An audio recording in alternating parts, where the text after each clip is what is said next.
साहब corona virus ने न जाने ऐसे क्या कर दिया कि सारे त्योहार फीके पड़ गए हैं। होली, दुर्गा पूजा, दिवाली तो किसी तरह बीत गया, लेकिन अब छठ नियर आ रहा है। और इस साहब छठ जब नियर आता है ना तो मन भीतर से गुदगुदाने लगता है। ऐसे लगता है कि आज ही सब कुछ छोड़ के घर चला जाऊं। किसी ने कहा था और ये बात बहुत याद आता है कि भारतीय संस्कृति का जो धरोहर है ना, बिहार में जितना संभाल कर रखा गया हो शायद इस देश के किसी राज्य में रखा गया होगा। और इसका सबसे बड़ा जीता जागता उदाहरण है हमारा महापर्व छठ पूजा। आपको पता है छठ पूजा के बारे में?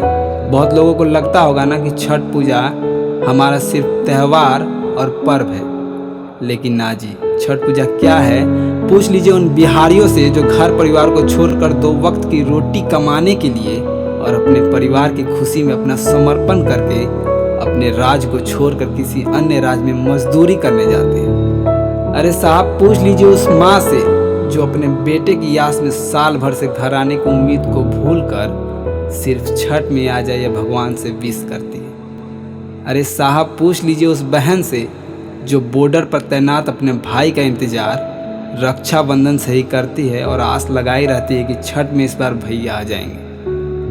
पूछ लीजिए उस नई नवेली दुल्हनिया से जो शादी के बाद ठीक से अपने पति का चेहरा भी नहीं देख पाती और पति को देश की रक्षा के लिए जाना पड़ता है, लेकिन उनको लगता है कि वह छठ या पति का इंतजार करना दोनों बराबर है। साहब, हम जिस ऑफिस में काम करते हैं ना, उस ऑफिस के लिए इतने ईमानदार है कि ज़रूरत पड़ने पर भी छुट्टी नहीं लेते ताकि हमारी छुट्टी छठ के समय मिल सके।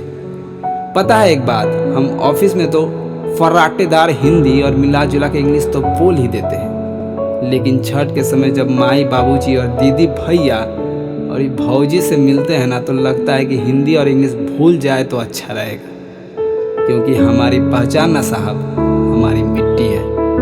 और ऐसा है साहब, छठ को जिस तरह हम नहीं छोड़ सकते तो भोजपुरी को कैसे छोड़ेंगे।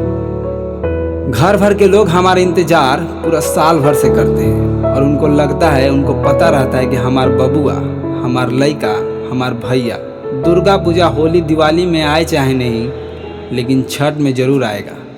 साहब, अब कहाँ समझ पाएंगे कि हम बिहारियों के लिए छठ कितने मायने रखता है। छठ अगर सिर्फ पर्व होता ना तो हम भी आपकी तरह होली, दुर्गा पूजा, दिवाली और ईद जैसी न जाने कितनी छुट्टियों को बल्ली चढ़ा देते। साहब, छठ तो हमारा इमोशन है। इमोशन ऐसा कि माँ छठ के व्रत में भी अपने बच्चों का इंतजार करती है और इस छठी मैया से दुआ करती है, प्रार्थना करती है कि हमार लइका छठ में ज़रूर आवे माई। काहे कि कौनो दुआ छठी माई के ठेकुआ से बढ़ के नहीं होता। छठ से एक ऐसी भावना है जिसे दूर हो जाना किसी बिहारी की बस की बात नहीं है। जानते हैं साहब, छठ पूजा आते ही माँ का फ़ोन ऐसे बजने लगता है जैसे किसी EMI वाले लोन वसूलने के लिए सुबह से शाम तक फ़ोन करते हैं ताकि किसी तरह उनका पेमेंट मिल जाए। और ठीक उसी तरह माँ का फ़ोन रिसीव करते ही सुनाई देता है, बबुआ छठ नियरा गइल बा, घरे कहिया आवत रहा। साहब, एक बात तो कहना भूल ही गए, छठ के नियराते ही घर का माहौल छठ में ऐसा होता है जिसे देखकर मन खुश हो जाता है।